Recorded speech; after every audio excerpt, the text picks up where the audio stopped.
In most cases, there is no distinction between customer and consumer. When I go and buy food, I am the person eating it too. But in some cases, it might be different. Let's understand this better with the help of a few examples. Most households having infants and toddlers prefer some kind of baby food like baby cereal, milk powder, etc. So who's the customer here? Not the infants or the toddlers. So, are they the consumers? The answer is yes. Can they be the customers too? Of course not. Infants and toddlers cannot buy their own products. Parents who go to the supermarket and buy these products are the customers in this case. Let's take another example.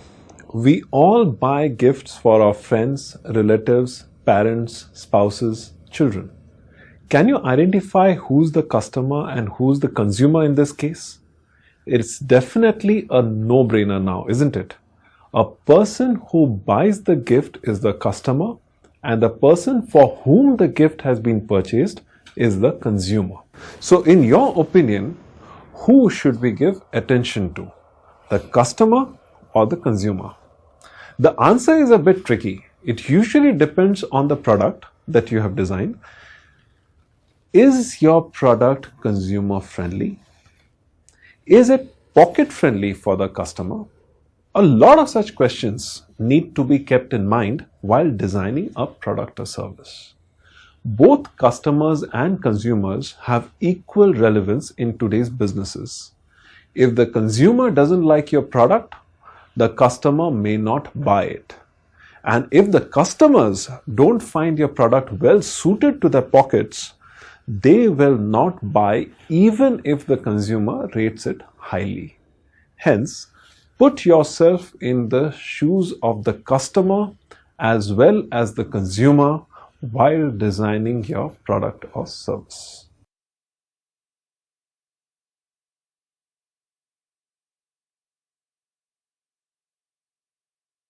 So one last thing, and we've been avoiding bringing this up until now, but it's something you as an entrepreneur should know.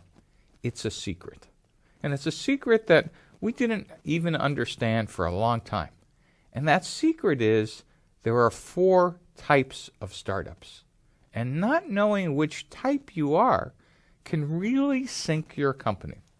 So we call this market type. It turns out that there really are 4 types of markets for startups. One is an existing market. Another is where you take a segment or resegment an existing market. Another is a new market, and another is a clone market. So let's take a look why this is important, and then we'll give you the definition of each one. It turns out that the type of market changes everything. It changes your initial market size, how much it costs to enter the market, what kind of launch you do of your product. It affects the type of competitive barriers you have and how you position or describe your product. It affects your sales model.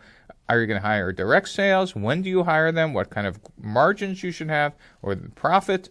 How long it takes, that is the sales cycle, and something called the chasm width, which we'll take a look in a second.